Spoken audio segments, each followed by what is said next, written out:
ಚಂದನ ವಾಹಿನಿಯ ವಿಶೇಷ ಕಾರ್ಯಕ್ರಮ ಹಾಗೂ ನೂತನ ಕಾರ್ಯಕ್ರಮ ಜನನಾಯಕನ ಜರ್ನಿ. ಈ ಕಾರ್ಯಕ್ರಮಕ್ಕೆ ಪ್ರೀತಿಯ ಸ್ವಾಗತ.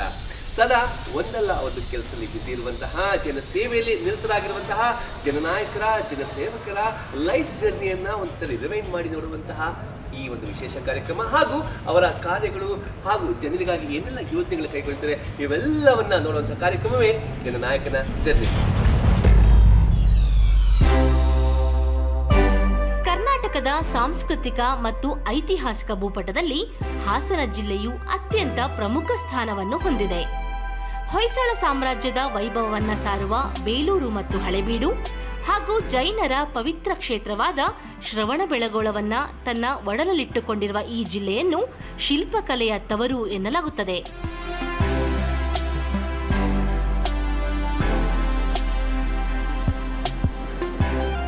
ಮಲೆನಾಡು ಹಾಗೂ ಅರೆಮಲೆನಾಡಿನ ಸುಂದರ ಪರಿಸರವನ್ನು ಹೊಂದಿರುವ ಹಾಸನವು ಕೃಷಿ, ಶಿಕ್ಷಣ ಮತ್ತು ರಾಜಕೀಯವಾಗಿಯೂ ಅತ್ಯಂತ ಪ್ರಭಾವಶಾಲಿ ಜಿಲ್ಲೆಯಾಗಿದೆ. ಶ್ರೀ ಸ್ವರೂಪ್ ಪ್ರಕಾಶ್ ಅವರು ಹಾಸನ ಜಿಲ್ಲೆಯ ಪ್ರಭಾವಿ ರಾಜಕೀಯ ಕುಟುಂಬದಿಂದ ಬಂದವರು. ಇವರು ಮಾಜಿ ಶಾಸಕರಾದ ದಿವಂಗತ ಎಚ್.ಎಸ್. ಪ್ರಕಾಶ್ ಅವರ ಪುತ್ರ. ಇವರು ಶ್ರವಣಬೆಳಗೊಳದ ಬಾಹುಬಲಿ ಎಂಜಿನಿಯರಿಂಗ್ ಕಾಲೇಜಿನಿಂದ ಪದವಿ ಪಡೆದಿದ್ದಾರೆ. ವೃತ್ತಿಯಲ್ಲಿ ಉದ್ಯಮಿಯಾಗಿರುವ ಇವರು ತಂದೆಯವರ ರಾಜಕೀಯ ಮಾರ್ಗದರ್ಶನದಲ್ಲಿ ಸಾರ್ವಜನಿಕ ಸೇವೆಯತ್ತ ಆಕರ್ಷಿತರಾದರು. ಇವರ ಪತ್ನಿ ವೈದ್ಯರಾಗಿದ್ದು, ಕುಟುಂಬವು ಶಿಕ್ಷಣ ಮತ್ತು ಸಾಮಾಜಿಕ ಸೇವೆಯಲ್ಲಿ ಸಕ್ರಿಯವಾಗಿ ತೊಡಗಿಕೊಂಡಿದೆ. ನಿಷ್ಠಾವಂತ ನಾಯಕರಾದ ಇವರು 2023ರ ಕರ್ನಾಟಕ ವಿಧಾನಸಭೆ ಚುನಾವಣೆಯಲ್ಲಿ ಹಾಸನ ಕ್ಷೇತ್ರದಿಂದ ಸ್ಪರ್ಧಿಸಿ ಭರ್ಜರಿ ಜಯ ದಾಖಲಿಸಿದರು. ಪ್ರಸ್ತುತ ವಿಧಾನಸಭೆಯಲ್ಲಿ ಹಾಸನ ಕ್ಷೇತ್ರದ ಶಕ್ತಿಯುತ ಧ್ವನಿಯಾಗಿ ಗುರುತಿಸಿಕೊಂಡಿದ್ದಾರೆ.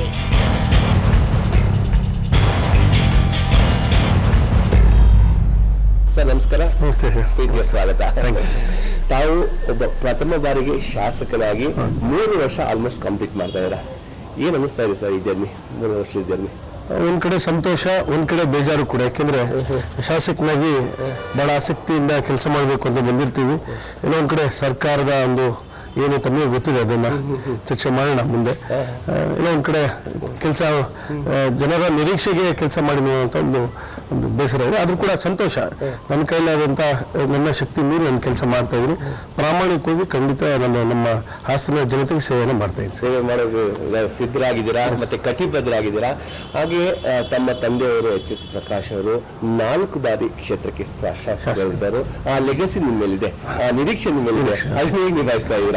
ಸರ್, ನಮ್ಮ ತಂದೆ 4 ಬಾರಿ ಶಾಸಕರು, ಈ ಹಿಂದಿನ ಕೂಡ 2 ಬಾರಿ ನಗರಸಭೆ ಸದಸ್ಯರಾಗಿ, ಅಧ್ಯಕ್ಷರಾಗಿ ಕೂಡ ಸೇವೆ ಸಲ್ಲಿಸಿದ್ದಾರೆ.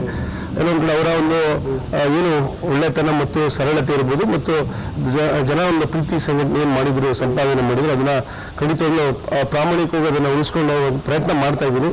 ಆದರೂ ಇನ್ನೂ ಹಲವಾರು ಜರ್ನಿ ಇದೆ ಸರ್ ಇನ್ನು. ಹಾಗಾಗಿ ನೋಡೋಣ ಹೇಗೆ ಮುಂದೆ ಹೋಗುತ್ತೆ. ಮತ್ತೆ ತಂದೆಯವರು ಸ್ವಚ್ಛ ಮತ್ತು ದಕ್ಷ ಹಾಗೂ ಪ್ರಾಮಾಣಿಕ ಆಡಳಿತವನ್ನ ಕೊಟ್ಟಂತವ್ರು. ಹೌದು ಹೌದು. ಅವ್ರಿಗೆ ತಾವು ರಾಜಕೀಯಕ್ಕೆ ಬರೋದು ಇಷ್ಟ ಇರಲಿಲ್ಲ. ಹೆಂಗ್ ಬಂದ್ರಿ ರಾಜಕೀಯಕ್ಕೆ, ಹೆಂಗ್ ಎಂಟ್ರಿ ಆದ್ರಿ? ನಾವು ಇಂಜಿನಿಯರಿಂಗ್ ಮುಗಿದ ತಕ್ಷಣ ಸಾಫ್ಟ್ವೇರ್ ಇಂಜಿನಿಯರ್ ಆಗಿ ಕೆಲಸ ಮಾಡ್ತಿದ್ದೆ. ಸ್ಪ್ಯಾನ್ ಇನ್ಫೋಟೆಕ್ ಅಂತ ಸಾಫ್ಟ್ವೇರ್ ಕಂಪ್ನಿಯಲ್ಲಿ. ನನಗೇನೋ ಒಂದು ಕಡೆ ರಾಜಕೀಯದ ಆಸಕ್ತಿ ಜಾಸ್ತಿ. ಯಾಕೆಂದರೆ ಹಿಂದಿನ ಕೂಡ ನಮ್ಮ ತಾತವರು ಕೂಡ ನಗರಸಭೆ ಸದಸ್ಯರಾಗಿದೆ ಅಂತ 67ನೇ ಇಸ್ವಿಯಲ್ಲಿ ಅಂತ ಭಾವಿಸ್ತೀನಿ. ಹಾಗಾಗಿ ಏನೋ ಒಂದು ಕಡೆ ರಾಜಕೀಯದ ಆಸಕ್ತಿ. ನಿಮ್ಮ ತಂದೆಗೆ ಇಷ್ಟ ಇರಲಿಲ್ಲ, ಆದರೂ ಕೂಡ ಒತ್ತಡದ ಮೇಲೆ ನಾನು ಬಂದೆ ರಾಜಕೀಯಕ್ಕೆ. ಸಚಿವರಿಗೆಲ್ಲ ನಮ್ಮ ಮಕ್ಕಳಾಗಬೇಕು ಅಂತ ಅವಾಗಲೇ ಪ್ಲಾನ್ ಮಾಡ್ತಾರೆ. ಅವ್ರು ಮಾತ್ರ ಇಲ್ಲಪ್ಪ ನನ್ನ ಕಾಲಕ್ಕೆ ಸಾಕು, ನನ್ನ ಮಗ ಚೆನ್ನಾಗಿ ಓದಲಿ, ಒಂದು ಉದ್ಯೋಗ ಮಾಡಲಿ ಅಂತ ಅನ್ಕೊಂಡು. ಹಾಗೆ ತಾವು ಎಲೆಕ್ಷನ್ ಬರ್ಲಿಕ್ಕೆ ತಮ್ಮ ತಾಯಿಯವರ ರೆಕಮೆಂಡೇಶನ್ ಕೂಡ ಆಗುತ್ತೆ, ತಮ್ಮ ಚಿಕ್ಕಪ್ಪನ ಒತ್ತಾಸೆ ಕೂಡ ಇರುತ್ತೆ. ತಮ್ಮ ತಾಯಿ ರೆಕಮೆಂಡೇಶನ್ ಕೇಳ್ತಿದ್ದ, ಅಪ್ಪು ಹೇಳಿ ಟಿಕೆಟ್ ಬರ್ಸಿ ಅಂತ ಹೇಳ್ಬಿಟ್ಟು. ಜಿಲ್ಲಾ ಪಂಚಾಯತಿನ ಸದಸ್ಯನಾದಾಗ ನಮ್ಮ ತಾಯಿಯೇ ನನ್ನ ಕಂಡ್ರೆ ಬಹಳ ಪ್ರೀತಿ. ನಮ್ಮ ಚಿಕ್ಕಪ್ಪ ನೀರು ಇರ್ಬೋದು, ನನ್ನ ಸಹೋದರ ಸಹೋದರಿಯರು ಎಲ್ಲ. ಹಾಗಾಗಿ ಇನ್ನೊಂದ್ ಕಡೆ ನಮ್ಮ ತಂದೆಗೆ ಎಲ್ಲರ ಕಡೆನೂ ಒತ್ತಡ ಹಾಕ್ಸ್ತಿದ್ದೆ. ನಮ್ಮ ತಾಯಿ ಕೂಡ, ನಮ್ಮ ಚಿಕ್ಕಪ್ಪ ಅವರು ಕೂಡ ಇಲ್ಲ ಬರ್ಲಿ ಅವನು ರಾಜಕಾರಣಕ್ಕೆ ಅಂತ. ನಮ್ಮ ತಂದೆಗೆ ಇಷ್ಟ ಇರಲಿಲ್ಲ, ಆದ್ರೂ ಕೂಡ ಅನಿವಾರ್ಯ ಆಸೆ ಇತ್ತು. ಮಗ ಬರಬೇಕು, ಕಣ್ಣು ಲೆಗಸಿನ ಉಳಿಸಬೇಕು ಅಂತ ಹೇಳ್ಬಿಟ್ಟು. ಆಗ್ಲೇ ನೀವು ಮೆನ್ಷನ್ ಮಾಡಿದ್ರಿ ತಮ್ಮ ತಾತನವರು ಕೂಡ ಕೌನ್ಸಿಲರ್ ಆಗಿದ್ರು ಅಂತ. ಬಹುಶಃ ಅದು ರಾಜಕೀಯ ನಿಮ್ ರಕ್ತದಲ್ಲೇ ಇದೆ ಅಂತ ಅನ್ಸುತ್ತೆ. ತಾವು ಚಿಕ್ಕವರಾಗಿದ್ದಾಗಲೇ ತಾತ ಅವರು ಕೌನ್ಸಿಲರ್ ಆಗಿ ಕೆಲಸ ಮಾಡಿದಂತರು, ಅವರು ಕೂಡ ಒಳ್ಳೆ ಆಡಳಿತ ಕೊಟ್ಟಂತವರು. ನಿಮ್ಮ ರಾಜಕೀಯದ ಬಗ್ಗೆ ತಾತನ ಬಗ್ಗೆ ಮಾತಾಡೋದಾದ್ರೆ ಸರ್? ನಮ್ಮ ತಾತವರು ನಾವು ನೋಡೇ ಇಲ್ಲ, ಯಾಕಂದ್ರೆ ನಮ್ಮ ಚಿಕ್ಕಪ್ಪ ಅವರು ನೋಡಿಲ್ಲ, 2 ವರ್ಷ 3 ವರ್ಷದ ಮಗು. ಹಾಗಾಗಿ ನಮ್ಮ ತಂದೆನೇ ದೊಡ್ಡವರು ನಮ್ಮ ಕುಟುಂಬಕ್ಕೆ. ನಮ್ಮ ತಂದೆ ಆದ್ಮೇಲೆ 4 ಜನ ಚಿಕ್ಕಪ್ಪರು, ಚಿಕ್ಕಮ್ಮ, ನಮ್ಮ ಅತ್ತೆ. ಹಾಗಾಗಿ ಎಲ್ಲರೂ ಕೂಡ ನಮ್ಮ ತಂದೆನೇ ಸಾಕಿ ಬೆಳೆಸಿದಂಥದ್ದು. ಹಾಗಾಗಿ ನಮ್ಮ ತಾತ ಆದ್ಮೇಲೆ ನಮ್ಮ ತಂದೆನೂ ಕೂಡ ನಗರಸಭೆ ಸದಸ್ಯರಾದಾಗ ಇಂಡಿಪೆಂಡೆಂಟ್ ಪಕ್ಷೇತರ ಅಭ್ಯರ್ಥಿ, ಯಾವುದೇ ಪಕ್ಷ ಇರಲಿಲ್ಲ. ತದನಂತರ ದೇವೇಗೌಡರು PWD ಮಿನಿಸ್ಟರ್ ಆದಾಗ ಅವರು ನಮ್ಮ ತಂದೆಯವರು ಕೇಳ್ಕೊಂಡಾಗ ಪಕ್ಷಕ್ಕೆ ಸೇರ್ಪಡೆಯಾಗಿ ಯಾವಾಗ ದೇವೇಗೌಡರು ಅವರ ಒಂದು ಸಹಕಾರದಿಂದ ನಗರಸಭೆ ಅಧ್ಯಕ್ಷರಾಗಿ ಅವತ್ತಿನ ಇವತ್ತಿಗೂ ಕೂಡ ಬಹಳ ಪಕ್ಷನಿಷ್ಠೆ. ದೇವೇಗೌಡರ ಕುಟುಂಬಕ್ಕೆ ನಮ್ಮ ತಂದೆ ಬಹಳ ಮಗನಾಗಿ ಅವರ ಕುಟುಂಬಕ್ಕೆ ಬಹಳಷ್ಟು ಪ್ರೀತಿ. ತಮ್ಮ ಬಾಲ್ಯದ ಜೀವನ ಹೇಗಿತ್ತು ಸರ್? ಭಾಳ ಸಂತೋಷ. ಈಗ ತಾವು ಬಂದು ಇವತ್ತೇನು ಸಂದರ್ಶನ ಮಾಡ್ತಾಯಿದ್ರಿ, ನನಗೆ ಹಿಂದಿನ ನೆನಪುಗಳು ಭಾಳ ನೆನಪಾಗ್ತಾಯಿದೆ.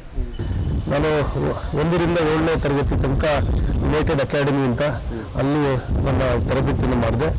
ತದನಂತರ 8ರಿಂದ 10ನೇ ಕ್ಲಾಸ್ ತನಕ ಸೈಂಟ್ ಜೋಸೆಫ್ ಅಂತ ಹಾಸನಲ್ಲಿ ಬಹಳ ಪ್ರತಿಷ್ಠಿತ ಕಾಲೇಜ್ ಸ್ಕೂಲ್.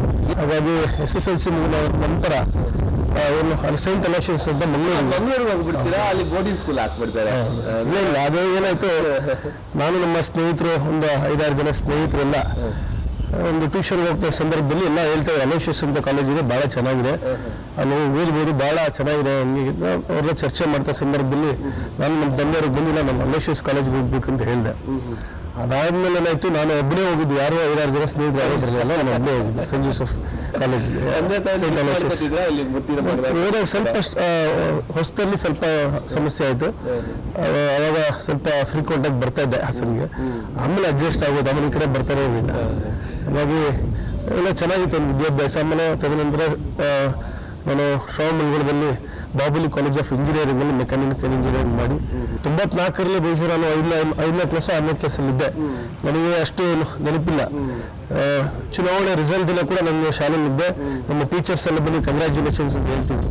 ಹಾಗಾಗಿ ನನಗೆ ಬುದ್ಧಿ ಬರೋದಕ್ಕಿಂತ ಮುಂಚೆನೂ ಕೂಡ ನಮ್ಮ ತಂದೆ ಶಾಸಕರಾಗಿ ನೋಡಿರ್ತದ್ದು. ಹಾಗಾಗಿ ನಾನು ಎಲ್ಲೂ ಕೂಡ 24 ತಮ್ಮ ತಂದೆ ಮೊಟ್ಟ ಮೊದಲವರೆಗೆ ಶಾಸಕರಾಗಿ ಆಗಿದ್ದ. ಹಾಗಾಗಿ ಎಲ್ಲೂ ಕೂಡ ನಾನು ಶಾಸಕರ ಮಗ ಅಂತ ನಾನು ಸ್ಕೂಲು ಕಾಲೇಜುಗಳನ್ನು ಹೇಳಿರಲಿಲ್ಲ. ಮತ್ತು ನಾನು ಒಂದು ಸಾಫ್ಟ್ವೇರ್ ಇಂಜಿನಿಯರಿಂಗ್ ಕಂಪ್ನಿ ಕೆಲಸ ಮಾಡ್ಬೇಕಾದ್ರೂ ಕೂಡ ನಾನು ಯಾರಿಗೂ ಶಾಸಕರ ಮಗ ಅಂತ ಹೇಳಿರಲಿಲ್ಲ. ಹಾಗೆ ಭಾಳ ನಮ್ಮ ತಂದೆನೂ ಕೂಡ ಹಾಗೆ ನಮ್ಮನ್ನು ಬೆಳೆಸಿದ್ರು, ಭಾಳ ಸರಳವಾಗಿ, ಭಾಳ ಸರಳ ನಮ್ಮ ತಂದೆ. ಹಾಗಾಗಿ ನಮಗೂ ಅದೇ ಬಂದ್ಬಿಡ್ತು. ಹಾಗಾಗಿ ಎಲ್ಲ ಒಂದು ಕಡೆ ನಡ್ಕೊಂಡು ಬಂದು ಈ ಅಂಬಾನಿಯನ್ಸ್ಗೆ ನಿಮ್ಮ ತಂದೆ ಮತ್ತು ನಿಮ್ಮ ತಾಯಿ ಕೊಡುಗೆ ಅಪಾರ ಇದೆ, ಅವ್ರು ನೆನ್ಸ್ಕೊಳ್ಳೇಬೇಕು. ತಾಯಿ ಅಂತ ಎಷ್ಟು ಸಿಂಪಲ್ ಆಗಿ ಎಲ್ಲರೂ ಎಷ್ಟು ಆದರದಿಂದ ಬರ್ಮಾಡ್ಕೋತಾರೆ. ಅದು ಈಗ ಮನೆಗೆ ತುಂಬಾ ಜನ ಬರ್ತಾ ಇರ್ತಾರೆ ಆ ಟೈಮಲ್ಲಿ ಚಾಲುವಾಗ. ತಾಯಿಯವರು ಈಗ ನಮ್ಮ ತಾಯಿನೇ ನಮಗೆ ವಿದ್ಯಾಭ್ಯಾಸಕ್ಕೆ ನಮ್ಗೆ ಹಣ ಕೊಡುವಂತಿದ್ರು. ನಮಗೇನೋ ದುಡ್ಡು ಬೇಕಾಗಿದ್ರೆ ನಮ್ಮ ತಾಯಿನೇ ಕೇಳ್ತಾ ಇದ್ದೆವು, ನಾವು ನಮ್ಮ ತಂದೆ ಕೇಳ್ತಾ ಇಲ್ಲ. ನಾನು ನಮ್ಮ ಮನೆ ಎದುರುಗಡೆ ಮನೆ ನನ್ನ ಕ್ಲಾಸ್ಮೇಟ್ ಬರತ್ತೆ ಅಂತ ಅವ್ರ ಮನೇಲಿ ಜಾಸ್ತಿ ಓದ್ತಾ ಇದ್ದೆ, ಅವ್ರ ಮನೇಲೆ ಹೆಚ್ಚು ಕಾಲ ಕಳೀತಾ ಇದ್ದೆ, ಓದೋದಿರ್ಬೋದು ಮತ್ತೊಂದು ಇರ್ಬೋದು. ಹಾಗಾಗಿ ನಮ್ಮ ತಂದೆನೂ ಕೂಡ ವಿದ್ಯಾಭ್ಯಾಸಕ್ಕೆ ನಾನು ಯಾವ ಸ್ಕೂಲು ಯಾವ ಶಾಲೆಗೆ ಹೋಗ್ತೀನಿ ಅಂದ್ರೂ ಕೂಡ ಕಾಲೇಜ್ ಇರ್ಬೋದು ಪ್ರತಿಯೊಂದು ವಿದ್ಯಾಭ್ಯಾಸಕ್ಕೆ ಭಾಳಷ್ಟು ಸಹಕಾರ ಮಾಡ್ಕೊಂಡ್ಬಂದರು. ನಮ್ಮ ತಾಯಿನೂ ಕೂಡ ಭಾಳಷ್ಟು ಕಷ್ಟಪಟ್ಟಿದ್ದಾರೆ. ಹಿಂದೆ ಮದುವೆಯಾಗಿ 82ರಲ್ಲಿ ಮದುವೆ ಆಗೋದು ಕೂಡ ನಮ್ಮ ತಂದೆ ಕಾಂಟ್ರಾಕ್ಟ್ ಆಗಿ ಒಂದು ಇದನ್ನು ಮಾಡ್ತಾಯಿದ್ರು ಗುತ್ತಿಗೆದಾರರಾಗಿ. ತದನಂತರ 83ರಲ್ಲಿ ನಗರಸಭೆ ಸದಸ್ಯರಾಗಿ ನಮ್ಮ ತಾಯಿಯ ಒಂದು ಸಹಕಾರ, ಅವರ ಒಂದು ತ್ಯಾಗ ಇರ್ಬೋದು, ಭಾಳಷ್ಟು ಶ್ರಮಪಟ್ಟು ಇವತ್ತು 4 ಬಾರಿ ಶಾಸಕರಾಗಿ ನಮ್ಮ ತಂದೆ ಮತ್ತು ತಾಯಿ ಇಬ್ಬರಿಗೂ ಒಂದು ಆಶೀರ್ವಾದದಿಂದ ನಾನು ಕೊಡುವ ಶಾಸಕ. ಸರ್, ತಮ್ಮ ತಂದೆಯವರ ಇಚ್ಛೆಯಂತೆ ಇಂಜಿನಿಯರಿಂಗ್ ಪದವಿ ಮುಗಿಸಿ ಬೆಂಗಳೂರಿನಲ್ಲಿ ಒಳ್ಳೆ ಉದ್ಯೋಗ ಮಾಡ್ಕೊಂಡಿರ್ತೀರಾ. ಆದರೆ ಕ್ಷೇತ್ರಕ್ಕೆ ವಾಪಸ್ ಬರ್ತೀರಾ, ಅದಕ್ಕೂ ಕೂಡ ಒಂದು ಸ್ವಾರಸ್ಯಕರ ಘಟನೆ ಕೂಡ ಇದೇನಾಯ್ತು ಸರ್, ಇಂಜಿನಿಯರಿಂಗ್ ಮುಗಿಸಿ ನಾನು ಕಂಪ್ನಿಲಿ ವರ್ಕ್ ಮಾಡೋಂಥ ಸಂದರ್ಭದಲ್ಲಿ ಹಾಸನ ಕಡೆ ಸ್ವಲ್ಪ ಜಾಸ್ತಿ ಒಲವು, ಯಾಕಂದರೆ ಸ್ನೇಹಿತರ ಬಳಗ ಮತ್ತು ಸ್ವಲ್ಪ ರಾಜಕೀಯದ ಹುಚ್ಚು ಕೂಡ ಬೆಳೆಸ್ಕೊಂಡ್ಬಿಟ್ಟಿದ್ದೆ. ಈ ನಮ್ಮ ಚಿಕ್ಕಪ್ಪ ಅವರು, ಕೊನೆ ಚಿಕ್ಕಪ್ಪ ಡಾಕ್ಟರ್ ಅನಿಲ್ ಕುಮಾರ್ ಅಂತ, ಅವರು ನಮ್ಮ ಮನೆಯಲ್ಲೇ ಇದ್ದರು. ತುಂಬ ಕುಟುಂಬ ಎಲ್ಲ ಒಟ್ಟಿಗೆ ಇದ್ವಿ. ಅವರು ಮನೆ ಕಟ್ಟಿ 7 ವರ್ಷ ಆದರೂ ಅವ್ರು ಹೊಸ ಮನೆಗೆ ಹೋಗಿರಲಿಲ್ಲ, ಯಾಕೆಂದರೆ ನಮ್ಮ ತಂದೆ ಎಲ್ಲ ಒಬ್ಬರೇ ಆಗ್ತಾರೆ ಅಂತ. ಹಾಗಾಗಿ ಅವ್ರಿಗೆ ಭಾಳ ಆಸೆ ಇತ್ತು. ಅವರು ನನ್ನ ತಂಗಿ ಮದುವೆ ಆದಮೇಲೆ ಮನೇಲಿ ಯಾರೂ ಇರಲ್ಲ, ನನ್ನ ತಮ್ಮನೂ ಕೂಡ ಬೆಂಗಳೂರಲ್ಲಿದ್ದ. ಹಾಗಾಗಿ ನಾನು ಹಾಸನಿಗೆ ಬರಬೇಕು ಅಂತ ಅವ್ರಿಗೂ ಕೂಡ ಭಾಳಷ್ಟು ಆಸೆ ಇತ್ತು, ಯಾಕೆಂದರೆ ನನ್ನ ತಂದೆ ಒಬ್ಬರೇ ಆಗ್ತಾರೆ ಮನೇಲಿ ಅಂತ. ಹಾಗಾದ್ರೆ ಅವರ ಒಂದು ಒತ್ತಡ ಮತ್ತು ಆಸೆನೂ ಕೂಡ ಇತ್ತು. ಹಾಗಾಗಿ ನಾನು ಅವ್ರಿಗೆ ಹೇಳಿ, ಇಲ್ಲ ಅಂಕಲ್ ಬರ್ತಿದ್ದೀನಿ ಅಂತ ಹೇಳಿ ನಮ್ಮ ಚಿಕ್ಕಪ್ಪ ಅವ್ರಿಗೆ ಹೇಳಿ ಬಂದಿದ್ದೆ. ಎಷ್ಟು ವರ್ಷ ಕೆಲಸ ಮಾಡಿದ್ರಿ ಸರ್ ಬೆಂಗಳೂರಲ್ಲಿ ತಾವು? ಸುಮಾರು 5 ವರ್ಷ ಕೆಲಸ ಮಾಡಿದ್ದೆ ಸರ್, 4-3 ವರ್ಷ ಮಾಡಿದ್ದೆ. ಸೊ ಈಗ ವಾಪಸ್ ಬರ್ತೀರಾ? ವಾಪಸ್ ಬಂದ ತಕ್ಷಣ ಇಲ್ಲಿ ಏನೋ ಬಿಸ್ನೆಸ್ ಏನೋ ಸ್ಟಾರ್ಟ್ ಮಾಡ್ತೀರಾ? ಹೌದು ಸರ್, ಇಲ್ಲಿ ಬ್ರಿಕ್ ಫ್ಯಾಕ್ಟ್ರಿ ಮಾಡಿದೆ. ನಮ್ಮ ತಂದೆ ಬ್ರಿಕ್ ಫ್ಯಾಕ್ಟ್ರಿ ಇತ್ತು, ಅದನ್ನ ನಾನೇ ನಡೆಸ್ಕೊಂಡು ಹೋಗ್ತಾ ಇದ್ದೆ. ಚಿಕ್ಕ ಪುಟ್ಟ ಗುತ್ತಿಗೆನೂ ಕೂಡ ಗುತ್ತಿಗೆದಾರರಲ್ಲಿ ಕಾಂಟ್ರಾಕ್ಟ್ ಕೂಡ ಮಾಡ್ತಾ ಇದ್ದೆ. ತದನಂತರ ನಮ್ಮದೇ ಅಂತ ರೆಸ್ಟೋರೆಂಟ್ ಹೋಟೆಲ್ ಇತ್ತು, ಹೊಸದಾಗಿ ನಾನು ಕೂಡ ಒಂದು ಮಾಡಿದ್ದೆ. ಅದರ ಜೊತೆಗೆ ಸೇರಿ ಸ್ಕ್ರಾಪ್ ಬಿಸ್ನೆಸ್ ಕೂಡ ಮಾಡಿದ್ದೀನಿ, ಪ್ರತಿಯೊಂದು ಬಿಸ್ನೆಸ್ ಕೂಡ ಮಾಡಿದ್ದೀನಿ ಸರ್. ಹಲವಾರು ಎಜುಕೇಷನ್ಲು ಚೆನ್ನಾಗಿ ಓದ್ತೀರಾ, ಜಾಬನ್ನು ಕೂಡ ಸಕ್ಸಸ್ಫುಲ್ ಪಡ್ಕೊತೀರಾ, ಉದ್ಯಮಿಯಾಗಿ ಇರ್ತೀರಾ. ಆ ನಂತರ ರಾಜಕೀಯ ಪ್ರವೇಶ ಅಂದರೆ ZP ಎಲೆಕ್ಷನ್ ಜಿಲ್ಲಾ ಪಂಚಾಯತಿಗೆ. ಸೊ ಆ ಸ್ಪರ್ಧೆ ಮಾಡಿದಾಗ ಹೇಗಿತ್ತು ಆ ಕಣ, ಅಂದರೆ ಇನ್ನೂ ಹೆಂಗಾಗಿರ್ತೀರಾ ಅವಾಗ? ಹೌದು, ಭಾಳ ಸಂತೋಷ. ನನಗೂ ಕೂಡ ಆಸಕ್ತಿ ರಾಜಕೀಯಕ್ಕೆ ಬರಬೇಕು ಅಂತ. ಜಿಲ್ಲಾ ಪಂಚಾಯತ್ ಎಲೆಕ್ಷನ್ ಬಂದಿತ್ತು, ನಮ್ಮ ತಂದೆಯವ್ರಿಗೂ ಕೂಡ ಕೇಳಿದೆ, ಅವ್ರಿಗೆ ಇಷ್ಟ ಇರಲಿಲ್ಲ. ಆದರೂ ಹಾಸನಕ್ಕೆ ಬಂದಾಯಿತು ಬೆಂಗಳೂರಿಂದ, ಇನ್ನೇನು ಮಾಡೋಕ್ಕಾಗಲ್ಲ, ಮಗ ಆಸೆ ಪಟ್ಟಿದ್ದೀನಿ ಅಂತ ನಮ್ಮ ತಾಯಿನೂ ಕೂಡ ಒತ್ತಡ. ಎಲ್ಲೋ ಒಂದು ಕಡೆ ಜಿಲ್ಲಾ ಪಂಚಾಯತ್ ಎಲೆಕ್ಷನ್ ನಿಂತೆ, ಭಾಳಷ್ಟು ಆಸಕ್ತಿ ಕುತೂಹಲನೂ ಕೂಡ. ನಮ್ಮ ತಂದೆನೂ ಕೂಡ ಶಾಸಕರಾಗಿದ್ದರು, ಆದರೂ ಚುನಾವಣೆ ಒಳ್ಳೆಯ ಇದರಲ್ಲಿ ಗೆದ್ದು ಮುಂದೆ ಒಂದು ಅನುಕೂಲ. ಇವತ್ತು ಏನು ಶಾಸಕನ ಕೂಡ ಜಿಲ್ಲಾ ಪಂಚಾಯತಲ್ಲಿ ನಾನು ಸದಸ್ಯನಾಗಿ ಸ್ವಲ್ಪ ಒಡನಾಟ, ಎಲ್ಲ ಕ್ಷೇತ್ರದ ಒಡನಾಟ ಇರ್ಬೋದು. ನನ್ನ ಕ್ಷೇತ್ರ ಬಿಟ್ಟು ಬೇರೆ ಕ್ಷೇತ್ರಕ್ಕೂ ಕೂಡ ನಾನು ಆಗಲೇ ಎಲ್ಲ ಕಡೆ ಪ್ರವಾಸ ಮಾಡ್ತಾ ಇದ್ದೆ. ಈಗ ಜಿಲ್ಲಾ ಪಂಚಾಯತಿ ಸದಸ್ಯರಾಗಿದ್ದಾಗ ಯಾವ್ದಾದ್ರು ರಿಮಾರ್ಕೆಬಲ್ ನಿಮ್ಗೆ ನೆನಪಿರುವಂಥ ಕೆಲಸಗಳು ನೆನಪಿಸ್ಕೊಳ್ಳೋದು? ಹಲವಾರು ನಮ್ಮ ಜಿಲ್ಲಾ ಪಂಚಾಯತಿಯಲ್ಲಿ ನಾವು IMS ಗ್ರಾಂಟ್ ಅಂತ ಬರ್ತಿತ್ತು. ಹಲವಾರು ಬೋರ್ವೆಲ್ಗಳಿರ್ಬೋದು, ಹಲವಾರು ರಸ್ತೆಗಳು ಕೂಡ ಈಗಲೂ ಕೂಡ ಹಲವಾರು ಹಳ್ಳಿಗೆ ಹೋದಾಗ ನೀವು ಜಿಲ್ಲಾ ಪಂಚಾಯತ್ ಮಾಡಿದಾಗ ರಸ್ತೆ ಅಂತ ಕೂಡ ಈಗಲೂ ಕೂಡ ತೋರಿಸ್ತಾರೆ. ಹಾಗಾಗಿ ನಾನು ನಮ್ಮ ತಂದೆ ಹಿಂದೆನೂ ಕೂಡ ಅವರು 2010ರಲ್ಲಿ ನಾನು ಕೆಲಸವನ್ನು ಬಿಟ್ಟು ಬಂದಾಗಲೂ ಕೂಡ ನಮ್ಮ ತಂದೆ ಎಲೆಕ್ಷನ್ಗೆ ಪ್ರತಿದಿನ ಇದಕ್ಕೂ ಕೂಡ ನಾನು ಒಡನಾಟದಲ್ಲಿದ್ದೆ. ಕ್ಷೇತ್ರದ ಮತದಾರರಿಗೂ ಮತ್ತು ಎಲ್ಲ ನಮ್ಮ ಜನಸಾಮಾನ್ಯರು ಕೂಡ ಒಡನಾಟದಲ್ಲಿದೆ. 2012 ಎಲೆಕ್ಷನ್ ಇರ್ಬೋದು, ಅದು 16 ಎಲೆಕ್ಷನ್ನು, 8 ಆದಮೇಲೆ 12, 16 ಎಲೆಕ್ಷನ್, ಎಲ್ಲರೂ ಕೂಡ 18 ಎಲೆಕ್ಷನ್ನು ಎಲ್ಲ ಕೂಡ ನಮ್ಮ ತಂದೆ ಜೊತೆ ಒಬ್ಬ ಯಶಸ್ವಿ ಉದ್ಯಮಿಯಾಗಿ, ಜಿಲ್ಲಾ ಪಂಚಾಯತ್ ಸದಸ್ಯರಾಗಿ, ಹಾಗೆ ತಂದೆ ಜೊತೆ ಕೆಲಸಗಳು, ಅವ್ರ ಎಲೆಕ್ಷನ್ ಎಲ್ಲ ಕೆಲಸ ಮಾಡಿರ್ತೀರಾ. ಇಯರ್ ಕಮ್ಸ್ ನಿಮ್ಮ ಲೈಫಲ್ಲಿ ಟರ್ನಿಂಗ್ ಪಾಯಿಂಟ್ ಅಂತ ಹೇಳ್ಬೋದು. 2023 ಹಾಸನದ ಹೊಸ ಆಶಾ ಕಿರಣವಾಗಿ ಆಯ್ಕೆಯಾಗಿ ಬರ್ತೀರಾ. ತಾವು ಆಯ್ಕೆಯಾಗಿ ಬಂದಾಗ ಏನಿತ್ತು ಜನರ ನಿರೀಕ್ಷೆ ತಮ್ಮ ಮೇಲೆ? 2023 ಚುನಾವಣೆ ಭಾಳ ಚುನಾವಣೆ ಇದರ ರಿಸಲ್ಟ್ ದಿನ ಅಂತೂ ಭಾಳಷ್ಟು ಸಂತೋಷ. ಎಲ್ಲೋ ಒಂದು ಕಡೆ ಭಯನೂ ಕೂಡ, ಶಾಸಕನಾಗಿದ್ದೀನಿ, ಭಾಳಷ್ಟು ಜವಾಬ್ದಾರಿನೂ ಕೂಡ ಜಾಸ್ತಿ. ಜನರ ನಿರೀಕ್ಷೆಗೆ ನಾನು ಇಲ್ಲಿ ರೀಚ್ ಆಗ್ತೀನಿ ಅಂತಲೂ ಕೂಡ ಆತಂಕ. ಆದರೂ ತಮಗೆ ಗೊತ್ತಿದೆ, ಏನೋ ಅನುದಾನದ ಕೊರತೆ ಇದ್ದರೂ ಕೂಡ ಹಲವಾರು ಕೆಲಸ ಕಾರ್ಯಗಳನ್ನ ಇವತ್ತು ನಡೀತಾ ಇದೆ. ಇವತ್ತು ಎಲ್ಲೋ ಒಂದು ಕಡೆ ಸಂತೋಷ ಸರ್, ಭಾಳಷ್ಟು ಖುಷಿನೂ ಕೂಡ ಆಯಿತು. ಎಲ್ಲೋ ಒಂದು ಕಡೆ ನಮ್ಮ ತಂದೆಯ ನೆನಪು, ನಮ್ಮ ಚಿಕ್ಕಪ್ಪ ಅವರ ನೆನಪು, ಎಲ್ಲರದ್ದು ನೆನಪುಗಳು ಕೂಡ ಮೆಲ್ಕಾಕೊಂಡು ಏನೋ ಒಂದು ಕಡೆ ಒಳ್ಳೆಯದಾಯಿತು. ಭಗವಂತ ಕೈ ಹಿಡಿದಿದ್ದಾರೆ, ಹಾಸನದ ಮತದಾರರು ಕೈ ಹಿಡಿದಿದ್ದಾರೆ, ಭಾಳ ಸಂತೋಷ. ತಾವು ಶಾಸಕರಾಗಿ ಬಂದ ತಕ್ಷಣ ಮಾಡಿದ ಮೊದಲ ಕೆಲಸ ತಾವು ಜ್ಞಾಪಕ ಇರೋದು ಯಾವುದು ಸರ್? ಮೊದಲನೇ ಕೆಲಸ ಅಂದರೆ ನಾನು ಅಧಿವೇಶನ ಇತ್ತು, ಅದರಲ್ಲೂ ಕೂಡ ಹಲವಾರು ಪ್ರಶ್ನೆಗಳನ್ನ ಕೂಡ ಕೇಳಿದ್ವಿ. ಎಲ್ಲೋ ಒಂದು ಕಡೆ ಹಾಸನ ನಗರಸಭೆನ ನಗರ ಪಾಲಿಕೆಗೆ ಮೇಲ್ದರ್ಜೆಗೇರಿಸಿದ್ರು. ಅನುದಾನ ಕೊಡಲ್ಲ ಅಂತ ಲಿಖಿತವಾಗಿ ಬರ್ಕೊಟ್ರು ಸರ್ಕಾರದಿಂದ. ಇನ್ನು ಮುನ್ನ 3 ವರ್ಷ ಯಾವುದೋ ಅನುದಾನ ಮತ್ತು ಹುದ್ದೆಗಳನ್ನೂ ಕೂಡ ಕೊಡಲ್ಲ ಅಂತ ಭಾಳಷ್ಟು ಚಾಲೆಂಜಿಂಗ್ ಆಗಿತ್ತು. ಆದರೂ ಕೂಡ ಎಲ್ಲ ಒಂದು ಕಡೆ ನಮ್ಮ ಅನುದಾನ ಮತ್ತು ಬೇರೆ ಬೇರೆ ನಮ್ಮ ಇದರಲ್ಲಿ ಏನು ನಗರ ಪಾಲಿಕೆಯ ಒಂದು ನಿಧಿಯಲ್ಲಿ ತಂದು ಇವತ್ತು ಕೆಲಸ ಕಾರ್ಯಗಳನ್ನ ಮಾಡ್ತಾಯಿದ್ದೀವಿ. ಹಲವಾರು ಕೆಲಸ ಕಾರ್ಯಗಳು, ಭಾಳಷ್ಟು ಕಾಂಕ್ರೀಟ್ ರಸ್ತೆಗಳಿರ್ಬೋದು, ಮುಖ್ಯ ರಸ್ತೆ, ಹಳೆಬೀಡು ಮುಖ್ಯ ರಸ್ತೆ, ಹಲವಾರು ಕೆಲಸ ಕಾರ್ಯಗಳು, ಶಾಶ್ವತ ಒಂದು ಕೆಲಸ ಕಾರ್ಯಗಳಿಗಾಗಲೇ ಮಾಡ್ತಾಯಿದ್ದೀವಿ. ತಮಗೆ ಗೊತ್ತಿದೆ, ನಮ್ಮ ಸರ್ಕಾರ ಮತ್ತು ಕುಮಾರಣ್ಣವರು ಮುಖ್ಯಮಂತ್ರಿ ಆಗಿದ್ದ ಸಂದರ್ಭದಲ್ಲಿ ಮತ್ತು ರೇವಣ್ಣ ಸಾಹೇಬರು ಮಂತ್ರಿ ಆಗಿದ್ದ ಸಂದರ್ಭದಲ್ಲಿ ಹಾಸನಲ್ಲಿ ತಾವೇ ನೋಡಿದ್ರಿ, ತಾವೆಲ್ಲ ಗೌರ್ಮೆಂಟ್ ಇಂಜಿನಿಯರಿಂಗ್ ಕಾಲೇಜ್ ಇರ್ಬೋದು, ಮೆಡಿಕಲ್ ಕಾಲೇಜ್ ಇರ್ಬೋದು, ಉತ್ತಮವಾದಂಥ ಬಸ್ ಸ್ಟ್ಯಾಂಡ್ ಇರ್ಬೋದು, ಹಲವಾರು ಕೆಲಸ ಕಾರ್ಯಗಳು ಹಾಸನಲ್ಲಿ ಆಗಿದೆ. ನಮ್ಮ ತಂದೆಯವರ ಸಂದರ್ಭದಲ್ಲೂ ಕೂಡ ಇನ್ನೂ ಹಲವಾರು ಕೆಲಸ ಕಾರ್ಯಗಳು ಆಗಬೇಕಾಗಿದೆ, ಎಲ್ಲ ಕೂಡ ಮಾಡ್ತೀವಿ ಸರ್. ಆ್ಯಕ್ಚುಲಿ ಆ ನಿರೀಕ್ಷೆ ಜಾಸ್ತಿ ಇರುತ್ತೆ ಹೇಳಿದ್ರೆ. ಯಾಕಂದ್ರೆ ತಂದೆಯವರು ಅಷ್ಟು ಸ್ವಚ್ಛವಾಗಿ, ದಕ್ಷವಾಗಿ, ಪಾರದರ್ಶಕವಾಗಿ ಆಡಳಿತ ಮಾಡ್ಕೊಂಡು ಬಂದಂಥವ್ರು, ಹಾಸನಕ್ಕೆ ಒಂದು ಹೊಸ ರೂಪ ಕೊಟ್ಟಂಥವ್ರು. ಸೊ ಹೊಸ ಶಾಸಕರಾಗಿ ಬಂದಿರೋ ಹೊಸ ಕೆಲಸಗಳನ್ನ ಮಾಡಬೇಕು, ಇನ್ನಷ್ಟು ಅಭಿವೃದ್ಧಿ ಮಾಡಬೇಕು ಅನ್ನೋದು ಜನರ ಆಶಯ. ಹಾಗೆ ತಮ್ಮ ಅನುದಾನದಡಿ ಕೂಡ ಅನೇಕ ಪೊಲೀಸ್ಗೆ ಇತ್ತೀಚೆಗೆ ನೋಡಿದಾಗ ಪೊಲೀಸ್ ವಾಹನಗಳನ್ನು ಕೊಡಿಸ್ತೀರಾ, ಯೋಗ ಕಟ್ಟಡ, ಅದ್ರ ಬಗ್ಗೆ ಮಾತನಾಡಿದ್ದಾರೆ ಸರ್. ಎಲ್ಲೊಂದು ಕಡೆ ಪೊಲೀಸ್ ಇಲಾಖೆಯಿಂದ ಬಂದು ಮನವಿಯನ್ನು ಮಾಡಿದ್ರು, ನಮ್ಮ ಇಲಾಖೆಯಿಂದ ನಮಗೆ ವೆಹಿಕಲ್ ಕೊಡ್ತಾ ಇಲ್ಲ, ಕೊರತೆ ಇದೆ ನಮಗೆ ಜೀಪ್ಗಳದ್ದು ಅಂತ. ನಾನು ಪ್ರೈವೇಟ್ ಹಾಸ್ಪಿಟಲ್ ಅಸೋಸಿಯೇಷನ್, ನಾನು ಕೂಡ ಒಂದು ಸಂಜೀವಿನಿ ಸಹಕಾರಿ ಆಸ್ಪತ್ರೆ, ಇಡೀ ನಮ್ಮ ಕರ್ನಾಟಕದಲ್ಲೇ 2 ಸಹಕಾರಿ ಆಸ್ಪತ್ರೆ ಇರೋಂಥದ್ದು. ಅದು ಘಟಪ್ರಭಾ ಒಂದು, ಇನ್ನೊಂದು 2ನೇದು ನಮ್ಮ ಹಾಸನ ಸಂಜೀವಿನಿ ಸಹಕಾರಿ ಆಸ್ಪತ್ರೆ. ಹಿಂದೆ ನಮ್ಮ ತಂದೆ ಅಧ್ಯಕ್ಷರಾಗಿ 25 ವರ್ಷ ಅಧ್ಯಕ್ಷರಾಗಿ ಸೇವೆಯನ್ನು ಸಲ್ಲಿಸಿದರು. ದೊಡ್ಡ ಮಟ್ಟಿಗೆ ಆಸ್ಪತ್ರೆ ಇವತ್ತು ಬೆಳೆದಿದೆ. ಇವತ್ತು ನಾನು ಕೂಡ ಇವತ್ತು ಅಧ್ಯಕ್ಷನಾಗಿ ಸೇವೆ ಸಲ್ಲಿಸ್ತಾ ಇದ್ದೀನಿ, 2ನೇ ಬಾರಿಗೆ ಸೇವೆ ಸಲ್ಲಿಸ್ತಾ ಇದ್ದೀನಿ. ಹಾಗಾಗಿ ಒಂದು ಪ್ರೈವೇಟ್ ಹಾಸ್ಪಿಟಲ್ ಅಸೋಸಿಯೇಷನ್ ಫನಾ ಅಂತ ಏನಿದೆ ನಮ್ಮ ಇದರಲ್ಲಿ, ಆ ಇಲಾಖೆಯಿಂದ ಕೂಡ ನಾವು ಎಲ್ಲ ನಮ್ಮ ಪ್ರೈವೇಟ್ ಹಾಸ್ಪಿಟಲ್ ಅಸೋಸಿಯೇಷನಿಂದ ಸೇರಿ 1 ಜೀಪ್ನ ದಾನ ಕೊಟ್ಟಿದ್ವಿ. ಅದೇ ರೀತಿ ಇವತ್ತು ನಮ್ಮ ಶಾಸಕರ ನಿಧಿ, ನನ್ನ ಒಂದು ಕ್ಷೇತ್ರದ ಶಾಸಕರ ನಿಧಿಯಿಂದಲೂ ಕೂಡ 2 ಜೀಪನ್ನು ಕೊಟ್ವಿ. ಕೂಡ ನಮ್ಮ ಏನು ಕೂಡ ಇದೆ ನಮ್ಮ urban development area, Hassan urban development authority, ಅಲ್ಲಿಂದನೂ ಕೂಡ ಒಂದು ಜೀಪ್ 4 ಜೀಪ್ನ ಕೊಡಿಸಿದ್ದೀವಿ. ಅದು ವಿಶೇಷವಾಗಿ ಹೇಳಿದ್ದೀನಿ, ಯಾಕೆಂದ್ರೆ ನಂದು ಸ್ವಾರ್ಥ ಇರುತ್ತಲ್ಲ, ನಮ್ಮ ಕ್ಷೇತ್ರಕ್ಕೆ ನಮ್ಮ ಇಲಾಖೆಯವರಿಗೆ ಮಾತ್ರ ಕೊಡಬೇಕು, ನಮ್ಮ ಇದಕ್ಕೆ ಅಂತ ಕೂಡ ಹೇಳಿದ್ದೀನಿ. ಈ ಥರ ಹಲವಾರು ಕೆಲಸ ಕಾರ್ಯಗಳು ಮಾಡಿದ್ದೀವಿ. ಸೊ ಹಾಗೆ ತಮ್ಮ ಬಲ್ಲವರು ಹೇಳ್ತಾ ಇರ್ತಾರೆ, ಯಾರ್ದಾರೆ ಕಷ್ಟ ಕಾರ್ಯ ಮಿಡಿದ್ದಾರೆ ಅವರು, ವಿಶೇಷವಾಗಿ ವಿದ್ಯಾರ್ಥಿಗಳಂತ ಹೇಳಿದ್ರೆ ಅವ್ರ ಸ್ಕಾಲರ್ಶಿಪ್ ಆಗ್ಬೋದು, ಓದಕ್ಕಾಗ್ಬೋದು, ಹಾಸ್ಟೆಲ್ಗಾಗ್ಬೋದು, ಭಾಳ ಸಹಾಯ ಮಾಡ್ತೀರಾ ಅಂತ. ಈ ಶಿಕ್ಷಣದ ಬಗ್ಗೆ, ಹಾಸ್ಟೆಲ್ ಬಗ್ಗೆ, ಇದ್ರ ಬಗ್ಗೆ ಎಲ್ಲ ಅಷ್ಟು ಮಾತಾಡಿದ್ರೆ ಸರ್? ಹಲವಾರು ಮಾಡ್ತೀವಿ, ಯಾಕೆಂದರೆ ಯಾರು ಕೂಡ ಶಾಶ್ವತ ಅಲ್ಲ. ನಾವೇನು ತೊಗೊಂಡೋಗಂಥದ್ದು ಏನೂ ಇಲ್ಲ. ಏನು ದುಡಿತೀವಿ ಅದರಲ್ಲಿ ನಾವು ಕೂಡ ಬಡವ್ರಿಗಾಗಲಿ ಮತ್ತೊಬ್ರಿಗಾಗಲಿ ಶಕ್ತಿ ಇಲ್ಲದವ್ರಿಗೆ ನಾವು ಕೂಡ ಸಹಾಯ ಮಾಡಬೇಕಾಗುತ್ತೆ. ಆ ನಿಟ್ಟಿನಲ್ಲಿ ಪ್ರತಿಯೊಂದು ವಿಚಾರಕ್ಕೂ ಕೂಡ ಇವತ್ತು ಸಂಜೀವಿನಿ ಸಹಕಾರಿ ಆಸ್ಪತ್ರೆ ಅದು ಕೂಡ ನನಗೆ ಇವತ್ತು ಶಾಸಕನಾಗಿ ಭಾಳಷ್ಟು ಸಹಕಾರ ಮಾಡಿದೆ. ಯಾಕೆಂದರೆ ನಾವು ಯಾವುದು ಕೂಡ ಆದಾಯವನ್ನು ನಾವು ನಮ್ಮ ಆಸ್ಪತ್ರೆಯಲ್ಲಿ ಇದು ಮಾಡಲ್ಲ, ಭಾಳಷ್ಟು ಕಮ್ಮಿ ದರದಲ್ಲಿ ರೈತರಿಗೆ ಮತ್ತು ಬಡವ್ರಿಗಾಗಲಿ ನಾವು ಸಹಾಯನ ಮಾಡ್ಕೊಂಬರ್ತಾ ಇರ್ತೀವಿ. ಆ ನಿಟ್ಟಿನಲ್ಲಿ ವಿದ್ಯಾಭ್ಯಾಸಕ್ಕೂ ಅಷ್ಟೇ ಭಗವಂತ ಕೈಲಿ ಶಕ್ತಿ ಕೊಟ್ಟಿದ್ದಾರೆ, ಮಾಡೋಂಥದ್ದು ಅಷ್ಟೇ, ಇನ್ನೇನು ಬೇರೆ ಏನಿಲ್ಲ ಸರ್. ಮತ್ತು ಸಂಜೀವಿನಿ ಟ್ರಸ್ಟ್ ಆಗಿಂದ ಕೂಡ ಇತ್ತು, ತಾವು ಕೂಡ ಅದು ಮುಂದುವರಿಸ್ತಾ ಇದ್ದೀರಿ. ಈಗ ಸಂಜೀವಿನಿ ಟ್ರಸ್ಟ್ ನಿಮ್ಮ ಈ ಎಲೆಕ್ಷನ್ಗೆ ಆಯ್ಕೆ ಆಗಿರ್ಬೋದು, ಜನಗಳ ಸೇವೆ ಮಾಡೋದಿರ್ಬೋದು, ಭಾಳಷ್ಟು ಸಹಕಾರಿ ಆಯಿತು, ಭಾಳಷ್ಟು ಜನ ತಲುಪಲಿಕ್ಕೆ ಕಾರಣ ಆಯಿತು ಅಂತ ಅನಿಸ್ತಾ? ಹೌದು, ಖಂಡಿತ. ಹಿಂದೆ ನಮ್ಮ ತಂದೆಯವರು ಅಧ್ಯಕ್ಷ ಅಂತ ಸಂದರ್ಭದಲ್ಲಿ ಅಷ್ಟೊಂದು ಆಸ್ಪತ್ರೆನೂ ಬೆಳವಣಿಗೆ ಆಗಿರಲಿಲ್ಲ, ಆಸ್ಪತ್ರೆ ಇದು ಇನ್ನೂ ಡೆವಲಪ್ಮೆಂಟ್ ಆಗಿರಲಿಲ್ಲ ಅಷ್ಟು. ಇವಾಗ ನಮ್ಮ ತಂದೆ ಭಾಳಷ್ಟು ದೊಡ್ಡ ಮಟ್ಟದಲ್ಲಿ ಒಂದು ಕ್ರಾಂತಿನ ನಮ್ಮ ಸಹಕಾರಿ ಆಸ್ಪತ್ರೆಯಲ್ಲಿ ಮಾಡಿದರೆ. ನರ್ಸಿಂಗ್ ಕಾಲೇಜ್ ಕೂಡ ಇದೆ ನಮ್ಮದು, ಅದರಲ್ಲಿ ಸಹಕಾರಿ ಆಸ್ಪತ್ರೆ ಇದರಲ್ಲೇ HD ದೇವೇಗೌಡ ನರ್ಸಿಂಗ್ ಅಂತ. ಅದೇ ರೀತಿ ನಾನು ಅಧ್ಯಕ್ಷ ಆದಮೇಲೆ ಕೂಡ ಇವತ್ತು ಇನ್ನೊಂದೆರಡು ನಿವೇಶನವನ್ನು ತೊಗೊಂಡಿದ್ದೀವಿ. ಹಲವಾರು ಬೇರೆ ಬೇರೆ ಥರ ಇದನ್ನು ಕೂಡ ದೊಡ್ಡ ಮಟ್ಟದಲ್ಲಿ ಇವತ್ತು ಸಂಸ್ಥೆ ಸುಮಾರು 40 ಕೋಟಿಗೂ ಹೆಚ್ಚು ಆಸ್ತಿನೇ ಇವತ್ತು ನಮ್ಮ ಸಂಜೀವಿನಿ ಸಹಕಾರಿ ಆಸ್ಪತ್ರೆ ಹೊಂದಿದೆ. ಸುಮಾರು ಪ್ರತಿ ತಿಂಗಳು ಕೂಡ 24 ರಿಂದ 25 ಲಕ್ಷ ನಮಗೆ ಬಾಡಿಗೆನೂ ಕೂಡ ಬರ್ತಾ ಇದೆ. ಇನ್ನೊಂದು ಕಡೆ ಬಡವರಿಗೆ ನಾವು ಸಹಾಯ ಮಾಡೋಕ್ಕೂ ಕೂಡ ಭಾಳಷ್ಟು ಸಹಕಾರ ಆಗ್ತಾ ಇದೆ. ಸೊ ಅನೇಕ ಕಾರ್ಯಗಳು ಮಾಡ್ಕೊಂಡು ಬಂದಿದ್ದೀರಾ ಟ್ರಸ್ಟ್ ಮೂಲಕ.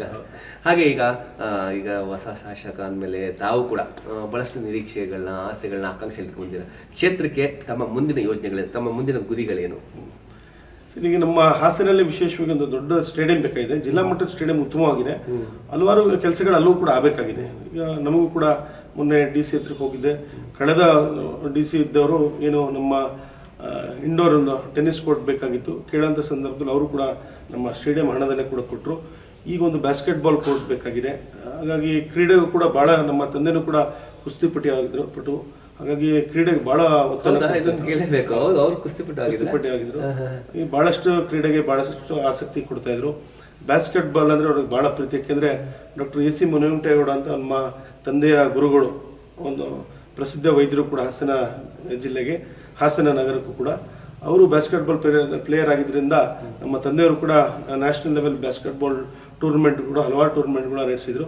ಹಾಗೆ ನನಗೂ ಕೂಡ ಬಾಸ್ಕೆಟ್ಬಾಲ್, ನಾನು ಕೂಡ ನನ್ನ ಚಿಕ್ಕ ವಯಸ್ಸಲ್ಲಿ ಬಾಸ್ಕೆಟ್ಬಾಲ್ ಭಾಳಷ್ಟು ಆಡ್ತಾ ಇದ್ದೆ. ಹಾಗಾಗಿ ಇವತ್ತು ಕೂಡ ಒಂದು 60 ಲಕ್ಷ ವೆಚ್ಚದಲ್ಲಿ DC ಅವ್ರದ್ದು ಒಂದು ಗ್ರ್ಯಾಂಟು ಮತ್ತು ನನ್ನ ಮ್ಯಾಚಿಂಗ್ ಗ್ರ್ಯಾಂಟಲ್ಲಿ ಇವತ್ತು ದೊಡ್ಡ ಮಟ್ಟದ ಇದನ್ನು ಕೂಡ ಮಾಡ್ತಿದ್ದೆ. ಹಾಗಾಗಿ ಕ್ರೀಡೆ ವಿಚಾರಕ್ಕೆ ಮತ್ತು ಸಾಹಿತ್ಯ ವಿಚಾರಕ್ಕೆ ಒಂದು ಓಪನ್ ಆಡಿಟೋರಿಯಂ ಬೇಕಾಗಿದೆ ನಮ್ಮ ಹಾಸನ ಇದಕ್ಕೆ. ಏಕೆಂದರೆ ಕಲಾಭವನವನ್ನು ಬಿಟ್ಟರೆ ನಮಗೆ ಎಲ್ಲೂ ಕೂಡ ನಾಟಕ ಮಾಡಲಿಕ್ಕೆ ಇರ್ಬೋದು ಮತ್ತು ಬೇರೆ ಬೇರೆ ಥರ ಮಾಡಲಿಕ್ಕೆ ನಮಗೆಲ್ಲೂ ಕೂಡ ಇದಿಲ್ಲ. ಹಾಗಾಗಿ ಹಲವಾರು ಕೆಲಸ ಸಾಹಿತ್ಯ ರಂಗದಲ್ಲಿ ಮತ್ತು ಕ್ರೀಡಾ ರಂಗದಲ್ಲಿರ್ಬೋದು ಭಾಳಷ್ಟು ಕೆಲಸಗಳು ಮಾಡಬೇಕಾಗಿದೆ.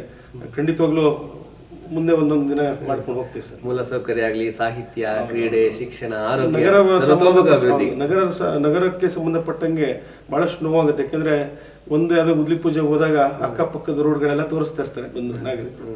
ಇನ್ನೊಂದು ಕಡೆ ನಮಗೂ ಕೂಡ ಕೆಲಸ ಮಾಡಬೇಕು ಅಂತ ಆಸಕ್ತಿ ಇದ್ರೂ ಕೂಡ ಅನುದಾನದ ಕೊರತೆ.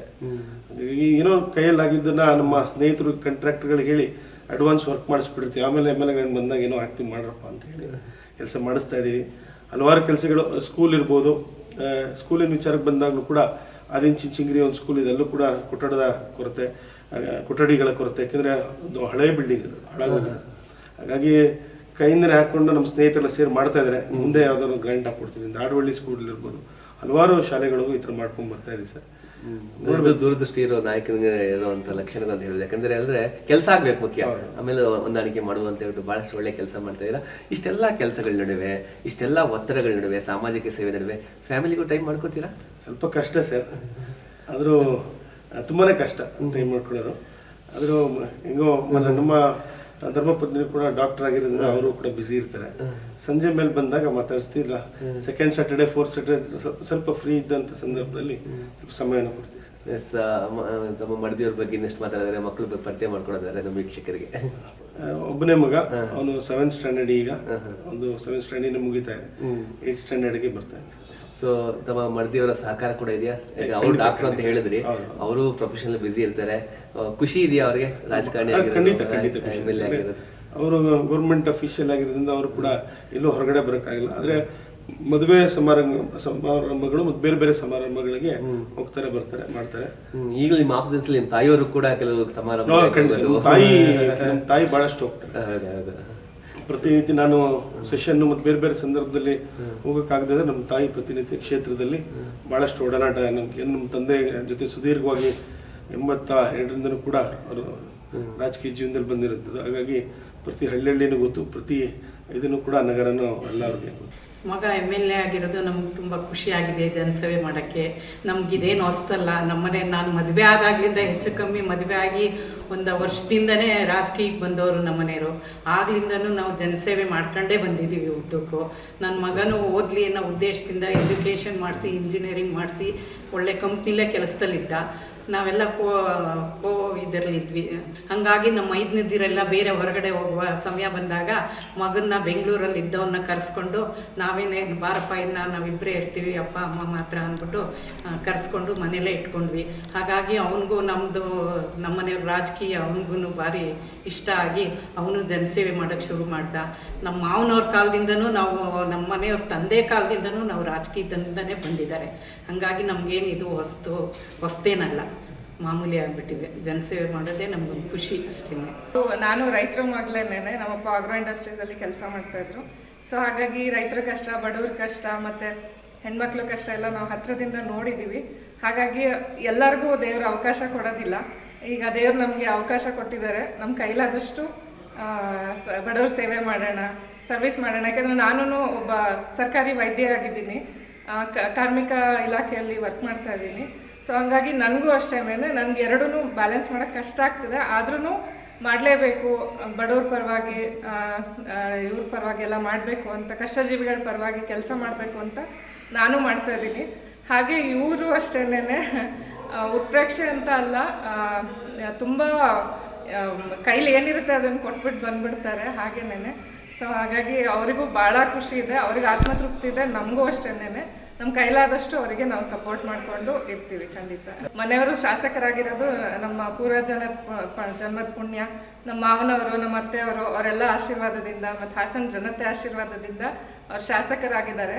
ನಾವು ನಮ್ಮ ಕೈಲಾದಷ್ಟು ಕೆಲಸಗಳನ್ನ ರೈತರ ಪರವಾಗಿ, ಕಷ್ಟಜೀವಿಗಳ ಪರವಾಗಿ, ಬಡವ್ರ ಪರವಾಗಿ, ಯಾರ್ಯಾರಿಗೆ ಅವಶ್ಯಕತೆ ಇದೆ ಅವ್ರ ಪರವಾಗಿ ಕೆಲಸ ಮಾಡಲಿಕ್ಕೆ ಅವರು ಖಂಡಿತ ಮಾಡ್ತಾರೆ. ಆ್ಯಂಡ್ ಉತ್ಪ್ರೇಕ್ಷೆ ಅಂತ ಅಲ್ಲ, ಅವರು ತುಂಬ ಯಾವಾಗ ನೋಡಿದ್ರು ಬರೀ ಜನರ ಜೊತೆನೇ ಒಡನಾಟ ಇಟ್ಕೊಳ್ಳೋಕೆ ಬಯಸ್ತಾರೆ.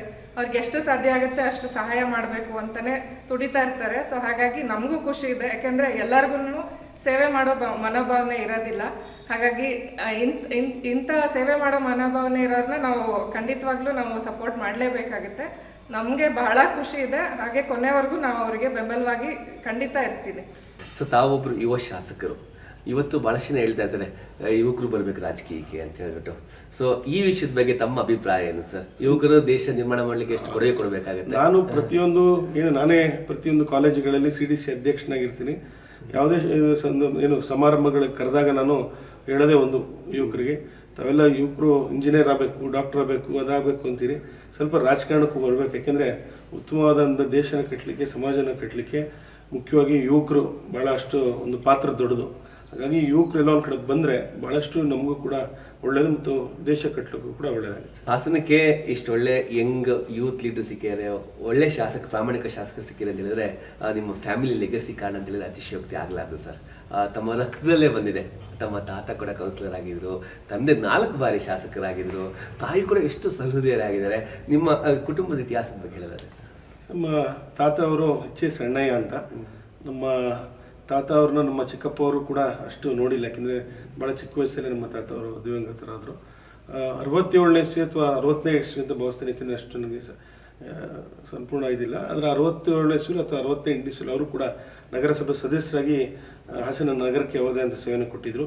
ನಮ್ಮದು ದೊಡ್ಡ ಕುಟುಂಬ. ನಮ್ಮ ತಾತಾವ್ರದ್ದು ಕೂಡ ಇಲ್ಲೇ ದಾಸರಕೊಪ್ಪಲು ಅಂತ ನಮ್ಮ ಇದು ಪಕ್ಕದಲ್ಲೇ ಇದೆ, ನಗರದಲ್ಲೇ ಸೇರಿಕೊಂಡಿದೆ. ಹಾಗಾಗಿ ಆ ಊರು ನಮ್ಮ HS ಅಣ್ಣಯ್ಯ ಅವರು, ನಮ್ಮ ತಾತವರು. ತದನಂತರ ನಮ್ಮ ತಂದೆಯವರು HS ಪ್ರಕಾಶ್ ಅವರು ನಮ್ಮ ತಂದೆ ಆದಮೇಲೆ ನಮ್ಮ ಚಿಕ್ಕಪ್ಪ ದೇವೇಂದ್ರ ಅವರು, ಹರ್ಷ ಮತ್ತು ಮೋಹನ್ ದಾಸ್ ಅಂತ, ಮತ್ತು ಮತ್ತೆ ಕಾಮಾಕ್ಷಿ ಅಂತ, ಮತ್ತು ನಮ್ಮ ಕೊನೆಯ ಚಿಕ್ಕಪ್ಪ ಡಾಕ್ಟರ್ ಅನಿಲ್ ಕುಮಾರ್ ಅಂತ. ಎಲ್ಲರೂ ಕೂಡ ಇಂಜಿನಿಯರಿಂಗ್ ಇರ್ಬೋದು, ಆರ್ಕಿಟೆಕ್ಟ್, ಮತ್ತು ಇನ್ನೊಬ್ಬರು ಚಿಕ್ಕಪ್ಪ ಅವರು MSc PhD, ಇನ್ನೊಬ್ಬರು ಚಿಕ್ಕಪ್ಪ ನಮಗೆ ವೆಟರ್ನರಿ ಡಾಕ್ಟ್ರು. ಎಲ್ಲರೂ ಕೂಡ ಒಳ್ಳೊಳ್ಳೆ ವಿದ್ಯಾಭ್ಯಾಸ ಮಾಡಿ ಅವ್ರದ್ದಂಥ ಹುದ್ದೆಗಳನ್ನ ಮಾಡ್ಕೊಂಡಿದ್ರು. ನಮ್ಮ ತಂದೆ ಒಬ್ಬರು ರಾಜಕೀಯಕ್ಕೆ ಬಂದಿರ್ತಕ್ಕಂಥದ್ದು 83ನೇ ಇಸ್ವಿಲಿ. ಅವರು ಕೂಡ 2 ಬಾರಿ ನಗರಸಭೆ ಸದಸ್ಯರಾಗಿ, ಅಧ್ಯಕ್ಷರಾಗಿ, ತದನಂತರ ದೇವೇಗೌಡರ ಒಂದು ಸಂಪರ್ಕ ಸುದೀರ್ಘವಾಗಿ 94ರಿಂದ 23ವರೆಗೂ ಕೂಡ ನಮ್ಮ ತಂದೆಯವರಿಗೆ ದೇವೇಗೌಡರು ಇರ್ಬೋದು, ರೇವಣ್ಣವರು ಮತ್ತು ಕುಮಾರಣ್ಣವರು ಸಂಪೂರ್ಣವಾಗಿ ನಮ್ಮ ಕುಟುಂಬಕ್ಕೆ ಕೈ ಹಿಡಿದಿದ್ದಾರೆ ಅಂತ ಭಾಳಷ್ಟು ಸಂತೋಷ. ಯಾಕೆಂದರೆ ನಮ್ಮ ತಂದೆ ದೇವೇಗೌಡರಿಗೆ ಭಾಳಷ್ಟು ಗೌರವ ಮತ್ತು ಪ್ರೀತಿ ಮಾಡ್ತಾಯಿದ್ರು. ಅದೇ ಪ್ರೀತಿನೂ ಕೂಡ ದೇವೇಗೌಡರು ಸಾಹೇಬರು ಕೂಡ ನಮ್ಮ ತಂದೆ ಮೇಲೆ ಇಟ್ಟಿದ್ರು. ಕೆಲವೊಂದು ಕಡೆ 4 ಬಾರಿ ಶಾಸಕರಾಗಿ ಕೂಡ ದೇವೇಗೌಡರ ಒಂದು ಆಶೀರ್ವಾದ ನಮ್ಮ ಕುಟುಂಬದಲ್ಲಿ ಸಂಪೂರ್ಣವಾಗಿದೆ. ಇದು ನಮ್ಮ ಕುಟುಂಬದ ಹಿನ್ನೆಲೆ ಸರ್. ನೀವು ಅನೇಕ ಸಾಮಾಜಿಕ ಕಾರ್ಯಗಳನ್ನ ಮಾಡ್ಕೊಂಡು ಬಂದಿರಾ, ಧಾರ್ಮಿಕ ಕೂಡ ಬಹಳಷ್ಟು ಸೇವೆ ಮಾಡ್ತಾ ಇದ್ದೀರಾ. ತಮ್ಮ ಸಾಮಾಜಿಕ ಕಾರ್ಯ ಮತ್ತು ಧಾರ್ಮಿಕ ಸೇವೆ ಬಗ್ಗೆ ಮಾತಾಡಿದ್ದಾರೆ ಸರ್. ಸಾಮಾಜಿಕ ಕಾರ್ಯಕ್ರಮಗಳು ನಮ್ಮ ತಂದೆ ಅವರಿದ್ದಂಥ ಸಂದರ್ಭದಲ್ಲೂ ಕೂಡ ನನಗೆ ಭಾಳಷ್ಟು ಸಂತೋಷ. ನಾನು ಹೆಚ್ಚಿನ ಕಾಲ ನಮ್ಮ ತಂದೆಯವ್ರ ಜೊತೆನೇ ಇರ್ತಾ ಇದ್ದೆ. ಯಾಕೆಂದರೆ ರಾಜಕೀಯಕ್ಕೆ ಬಂದಂಥ ಸಂದರ್ಭದಲ್ಲಿ ನಮ್ಮ ತಂದೆ ಯಾವ್ಯಾವ ಸಂದರ್ಭದಲ್ಲಿ ಯಾವ ರೀತಿ ಪ್ರತಿಕ್ರಿಯೆ ಕೊಡ್ತಾರೆ, ಯಾವ ಸಂದರ್ಭದಲ್ಲಿ ಯಾವ ರೀತಿ ಅವರೊಂದು ಡಿಸಿಷನ್ನ ತೊಗೊತಾರೆ, ಹಲವಾರು ಕೆಲಸ ಕಾರ್ಯಗಳಲ್ಲಿ ಅವರ ತಂದೆ ಜೊತೆನೇ ಒಡನಾಟ ಜಾಸ್ತಿ. ಹಾಗಾಗಿ ನಮ್ಮ ತಂದೆ ಇದ್ದಾಗಲೂ ಕೂಡ ನಿಮಗೆ ಹೇಳ್ತಾ ಇದ್ದೆ, ವಾಲಿಬಾಲ್ ಟೂರ್ನಮೆಂಟ್ ಇರ್ಬೋದು, ಮತ್ತು ಬಾಸ್ಕೆಟ್ಬಾಲ್ ಟೂರ್ನಮೆಂಟ್ ಇರ್ಬೋದು, ಮತ್ತು ಏನು ಸಾಮಾಜಿಕವಾಗಿ ಸಾಮೂಹಿಕ ವಿವಾಹ ಆಗಿನ ಕಾಲದಲ್ಲಿ ದೊಡ್ಡ ಮಟ್ಟಕ್ಕೆ ಒಂದು ಸಾಮೂಹಿಕ ವಿವಾಹ ಮಾಡಿದರು. ಪ್ರತಿ ವರ್ಷ ಕೂಡ ಏನು ನಮ್ಮ ಹೆಲ್ತ್ ಕ್ಯಾಂಪ್, ಆರೋಗ್ಯ ಮೇಳನೂ ದೊಡ್ಡ ಮಟ್ಟದಲ್ಲಿ ಮಾಡ್ತಾಯಿದ್ರು. ಏನು ನಮ್ಮ ತಂದೆನಿಗೂ ಭಾಳ ಗೌರವ. ನಮ್ಮ ಮೈಕ್ರೋ ಲ್ಯಾಬ್ಸ್ ಅಂತ ಸುರಾನ ಅವರು ಕೂಡ ಸುಮಾರು 1.5 ಕೋಟಿ ಹೆಚ್ಚು ಔಷಧಿ ಮತ್ತು ಅದರ ಔಷಧಿಯನ್ನು ಕೂಡ ಕೊಟ್ಟು ಹಲವಾರು ಕೆಲಸ ಕಾರ್ಯಗಳನ್ನ ನಮ್ಮ ಕುಟುಂಬನೂ ಕೂಡ ನಮ್ಮ ಆದಿಚುಂಚನಗಿರಿ ಮಠಕ್ಕೂ ನಮ್ಮ ಕುಟುಂಬಕ್ಕೂ ಭಾಳಷ್ಟು ಒಂದು ಅವಿನಾಭಾವ ಸಂಬಂಧ. ನಮ್ಮ ತಂದೆಗೆ ಭಾಳಷ್ಟು ಡಾಕ್ಟರ್ ಬಾಲಗಂಗಾಧರ ಸ್ವಾಮೀಜಿಯವರು ಇದ್ದಂಥ ಸಂದರ್ಭದಲ್ಲೂ ಕೂಡ ಭಾಳಷ್ಟು ಒಂದು ದೊಡ್ಡ ಮಟ್ಟದ ಒಂದು ನಮ್ಮ ಸಂಪರ್ಕ. ಅಲ್ಲಿ ಕೂಡ ಇವತ್ತು ಕೂಡ ನಮ್ಮ ಹಾಸನ ಶಾಖಾ ಮಠದ ಸ್ವಾಮೀಜಿಗಳು, ಶಂಭುನಾಥ ಸ್ವಾಮೀಜಿಯವರು ಇರ್ಬೋದು, ನಾನು ಕೂಡ ಪ್ರತಿನಿತ್ಯ ನಮ್ಮ ಸ್ವಾಮೀಜಿ ಜೊತೆ ಸಂಪರ್ಕದಲ್ಲಿ ಅವರ ಜೊತೆನೂ ಸೇರಿ ಆರೋಗ್ಯ ಮೇಳ ಮಾಡುವಂಥದ್ದು ಹಲವಾರು ಕಾರ್ಯಗಳನ್ನ ಕೂಡ ಮಾಡ್ಕೊಂಡ್ಬರ್ತಾಯಿದ್ದೀವಿ. ಧಾರ್ಮಿಕ ಕ್ಷೇತ್ರದಲ್ಲೂ ಕೂಡ ಏನು ನಮ್ಮ ಕೊಂಡಜ್ಜಿಂದ ವರದರಾಜ ಸ್ವಾಮಿ ಒಂದು ದೇವಾಲಯ ಇದೆ, ಭಾಳ ಹಳೆಯ ದೇವಾಲಯ, ಸುಮಾರು 15 ವರ್ಷದಿಂದ ಕೂಡ ಅದು ಜೀರ್ಣೋದ್ಧಾರ ಆಗಿಲ್ಲ. ಅದನ್ನು ಕೂಡ ಒಂದು ರಾಮಲಿಂಗ ರೆಡ್ಡಿ ಅವ್ರನ್ನ ಹೋಗಿ ಕೇಳ್ಕೊಂಡ ಸಂದರ್ಭದಲ್ಲಿ ಭಾಳ ಪ್ರೀತಿಯಿಂದ ಕರೆದು ನನ್ನ ಪ್ರಕಾಶ್ ಅವ್ರ ಮಗ ತಗೊಳಪ್ಪ ಗ್ರ್ಯಾಂಡ್ ಅಂದ್ಬಿಟ್ಟು ಅವರು ಕೂಡ ಮಾಡಿ ಸಂಪೂರ್ಣ ಮಾಡಿ ಇವತ್ತು ಲೋಕಾರ್ಪಣೆ ಮಾಡಿದ್ದೀವಿ. ಅದೇ ರೀತಿ ನಂಜುಂಡೇಶ್ವರ ಒಂದು ದೇವಾಲಯ ಇದೆ, ಅದಕ್ಕೂ ಕೂಡ ಬೆಟ್ಟದ ಮೇಲಿದೆ. ಸಾವಿರಾರು ಜನ ಭಕ್ತಾದಿಗಳು ಹೋಗ್ತಾ ಇರ್ತಾರೆ ಪ್ರತಿ ವರ್ಷ. ಅದಕ್ಕೂ ಕೂಡ ಸುಮಾರು 1 ಕೋಟಿ ಹೆಚ್ಚು ಮೊತ್ತದ ಕೊಟ್ಟು ಅದು ಹಲವಾರು ವರ್ಷಗಳ ಬೇಡಿಕೆ, ಅದು ಆಗಿರಲಿಲ್ಲ. ಹಾಗಾಗಿ ಅದು ಕೂಡ ಕಾಂಕ್ರೀಟ್ ರಸ್ತೆ ಮಾಡಿದ್ದೀವಿ. ಹಲವಾರು ದೇಗುಲಗಳಿಗೆ ಮಾಡಿದ್ದೀವಿ. ಹಾಗಾಗಿ ತಮಗೆ ಗೊತ್ತಿದೆ, ಹಾಸ್ತಾಂಬ ದೇವಾಲಯ ಭಾಳ ಪ್ರಸಿದ್ಧ ಅಂತ ದೇವಾಲಯ. ನಮ್ಮ ತಂದೆಯವರು ಇದ್ದಂಥ ಸಂದರ್ಭದಲ್ಲಿ ಅದು ಚಿಕ್ಕ ಗೂಡಾಗಿತ್ತು. ದೊಡ್ಡ ಮಟ್ಟದ ಒಂದು ಅದನ್ನು ಕೂಡ ಏನು ಜೀರ್ಣೋದ್ಧಾರ ಮಾಡಿದ್ರು ದೇವಸ್ಥಾನವನ್ನು. ಹಲವಾರು ಭಕ್ತಾದಿಗಳೆಲ್ಲ ಸೇರಿ ನಮ್ಮ ತಂದೆನೂ ಒಳಗೊಂಡಂತೆ ಪ್ರಸನ್ನ ಕೃಷ್ಣಮೂರ್ತಿ ಅಂತ ಇದ್ರು, SRS ಜನಾರ್ದನ್ ಅವರು ಇರ್ಬೋದು, ಮತ್ತು ನಮ್ಮ ಅಟ್ಟವರ ರಾಮದಾಸ್ ಅಂತ ಹಲವಾರು ಮನೆಯರೆಲ್ಲ ಸೇರಿ ಒಂದು ದೊಡ್ಡ ಮಟ್ಟದ ಒಂದು ಜೀರ್ಣೋದ್ಧಾರ ಮಾಡಿದ್ದಾರೆ ದೇವಸ್ಥಾನವನ್ನು ಕೂಡ. ಹಲವಾರು ನಮ್ಮ ಧಾರ್ಮಿಕ ಕ್ಷೇತ್ರದಲ್ಲೂ ಕೂಡ ದೊಡ್ಡ ಮಟ್ಟದ ಕ್ರಾಂತಿ ನಮ್ಮ ಹಾಸನ ಜಿಲ್ಲೆ ಮಾಡಿದೆ ಸರ್. ಸೊ ಈಗ ದೇವರ ಆಶೀರ್ವಾದನೂ ಕೂಡ ತಮ್ಮ ಜೊತೆಗಿದೆ ಅಂತ ಹೇಳ್ತಾ ಸರ್, ಇನ್ನೊಂದು ಪ್ರಶ್ನೆ ಬರುತ್ತೆ. ಯುವಕರು ಈಗಾಗಲೇ ಹಣದಿಂದ ಹೋಗೋದು ಅಥವಾ ವಿಮುಖರಾಗೋದು ಆಗ್ತಾ ಇದೆ. ಯುವಕರು ರಾಜಕೀಯಕ್ಕೆ ಬಂದು ಯಾವ ರೀತಿ ಬದಲಾವಣೆ ಮಾಡೋದು, ಯಾಕೆ ರಾಜಕೀಯಕ್ಕೆ ಬರ್ಬೇಕು ಸರ್? ಬದಲಾವಣೆ ಹೇಗೆ ತರ್ಬೋದು ಯುವಕರು ಬಂದರೆ? ಸರ್, ತಾವೇ ನೋಡ್ತಾ ಇದ್ರಿ ಇವತ್ತಿನ ಒಂದು ಸಮಾಜ ಇವತ್ತಿನ ಒಂದು ದೃಷ್ಟಿಯಲ್ಲಿ ಹಲವಾರು ಕಾರ್ಯಕ್ರಮಗಳು ಕೂಡ ಮಾಡ್ತಾ ಇದ್ದೀವಿ. ಇವತ್ತು ಡ್ರಗ್ಸ್ ಅಂತ ಒಂದು ಭಾಳಷ್ಟು ಒಂದು ಕೆಟ್ಟ ಒಂದು ಮಕ್ಕಳೊಂದು ಅಭ್ಯಾಸನ ಕೂಡ ಮಾಡಿಕೊಂಡು ಅವ್ರ ಜೀವನವನ್ನೇ ಹಾಳು ಮಾಡ್ಕೊತಾರೆ ಸರ್. ನಾನು ತಮ್ಮ ಮೂಲಕ ನಮ್ಮ ವಾಹಿನಿ ಮುಖಾಂತರ ಹೇಳೋದು ಒಂದೇ, ನಾನು ಯುವಕರು ಉತ್ತಮವಾದಂಥ ಸ್ನೇಹಿತರನ್ನ ಮಾಡ್ಕೋಬೇಕು ಸರ್. ತಾವು ಹೇಳಿದ್ರೆ ಒಳ್ಳೆ ಪ್ರಶ್ನೆ, ಏನಕ್ಕೆ ಯುವಕರು ರಾಜಕಾರಣಕ್ಕೆ ಬರಬೇಕು ಅಂತ. ಇವತ್ತೆಲ್ಲ ಒಂದು ಕಡೆ ನಾವು ಹಲವಾರು ನಮ್ಮ ನಗರದಲ್ಲಿ ವಿಶೇಷವಾಗಿ ಹೋದಾಗ ಯಾರೇ ನಮ್ಮ ಕೆಲಸ ನಮ್ಮ ಮನೆ ಕೆಲಸ ನಮ್ಮದು ಅಷ್ಟೇ ಬಿಟ್ಟರೆ ಸ್ವಾರ್ಥ ಪಕ್ಕದ ಮನೆಯವ್ರದ್ದು ವಯಸ್ಸಾದವ್ರು ಇರ್ಬೋದು ಅಥವಾ ಹಿರಿಯರು ಇರ್ಬೋದು ಏನಾದ್ರು ಒಂದು ಚಿಕ್ಕ ಪುಟ್ಟ ಅವ್ರಿಗೆ ಕೆಲಸ ಕಾರ್ಯಗಳನ್ನ ಮಾಡ್ಕೊಡೋಂಥ ಸಂದರ್ಭ ಇದನ್ನು ಕೂಡ ಯಾರು ಹೋಗಲ್ಲ. ಯಾಕೆಂದರೆ ನಮಗೆ ಯಾಕೆ, ನಮ್ಗೆ ಅವಶ್ಯಕತೆ ಇಲ್ಲ, ಅಥವಾ ಎಲ್ಲ ಒಂದು ರಸ್ತೆಯಲ್ಲಿ ಹೋಗ್ತಾ ಒಂದು ಅಪಘಾತ ಆದ ಸಂದರ್ಭದಲ್ಲೂ ನೋಡ್ಕೊಂಡು ಹೋಗುವಂಥದ್ದು. ಹಾಗಾಗಿ ಇನ್ನೊಂದು ಕಡೆ ಇಂಥದ್ದನ್ನು ಆಗಬಾರ್ದು. ಏನೇ ಕೆಲಸ ಕಾರ್ಯಗಳು ನಮ್ಮ ಒಂದು ಇದು ಸಾಮಾಜಿಕವಾಗಿ ಮತ್ತು ಅಕ್ಕಪಕ್ಕದ ಇದಿರ್ಬೋದು ಎಲ್ಲ ನಾವು ಸಾರ್ವಜನಿಕರು ಕೂಡ ನಾವು ಸಹಕಾರ ಮಾಡಿದ್ರೆ ಇನ್ನೊಂದು ಕಡೆ ಭಗವಂತ ಮೆಚ್ಚುತ್ತಾನೆ. ಮತ್ತು ಯುವಕರು ಬಂದಾಗ ವಿಶೇಷವಾಗಿ ನಾವು ಏನು ಈ ಲಂಚ ಮತ್ತು ಇದಂತ ಏನಿದೆ ಪಿಡುಗಿದೆ ಅದನ್ನು ನಾವು ಇದನ್ನು ಹೊರಗಾಡಿಸ್ಬೇಕು ಅಂತ ನಾನು ಯುವಕರಲ್ಲಿ ವಿಶೇಷವಾಗಿ ವಿದ್ಯಾಭ್ಯಾಸ ಮಾಡೋಂಥ ಸಂದರ್ಭದಲ್ಲೇ ಸಹಾಯ ಮಾಡೋಂಥದ್ದನ್ನು ಬೆಳೆಸ್ಕೊಂಡ್ಬಂದರೆ ಭಾಳಷ್ಟು ಒಳ್ಳೆಯದು. ಮತ್ತು ರಾಜಕೀಯ ಕೂಡ ಬಂದರೆ ಒಂದು ದೇಶವನ್ನು ಕಟ್ಟಲಿಕ್ಕೆ ಮತ್ತು ಉತ್ತಮವಾದ ಸಮಾಜನ ಕಟ್ಟಲಿಕ್ಕೆ ಅನುಕೂಲ ಆಗುತ್ತೆ ಸರ್. ಭ್ರಷ್ಟಾಚಾರ ಮುಕ್ತ ಸದೃಢ ದೇಶವನ್ನು ಕಟ್ಬೋದು, ಬನ್ನಿ ಅಂತ ಕರೆಕೊಳ್ತಾ ಇದ್ದಾರೆ. ಥ್ಯಾಂಕ್ ಯು ಸರ್, ಕಾರ್ಯಕ್ರಮದಲ್ಲಿ ಮಾತಾಡೋದಕ್ಕೆ ತಮಗೆ ಅನಂತ ಧನ್ಯವಾದಗಳು. Thank you. ಜನನಾಯಕನ ಜರ್ನಿ ಕಾರ್ಯಕ್ರಮದಲ್ಲಿ ಇದಾಗಿತ್ತು ನಮ್ಮ ಹಾಸನ ವಿಧಾನಸಭಾ ಕ್ಷೇತ್ರದ ಯುವ ಜನಪ್ರಿಯ ಶಾಸಕರು ಶ್ರೀ HP ಸ್ವರೂಪ್ ಪ್ರಕಾಶ್ ಅವರ ಮಾತುಗಳು, ಅವರ ಜರ್ನಿಯನ್ನು ನೋಡಿದ್ವಿ. ಮುಂದಿನ ಕಾರ್ಯಕ್ರಮದಲ್ಲಿ ಮತ್ತೋರ್ವ ಜನನಾಯಕರೊಂದಿಗೆ ಮತ್ತೆ ಭೇಟಿಯಾಗೋಣ. ಅಲ್ಲಿವರೆಗೂ ನಮಸ್ಕಾರ.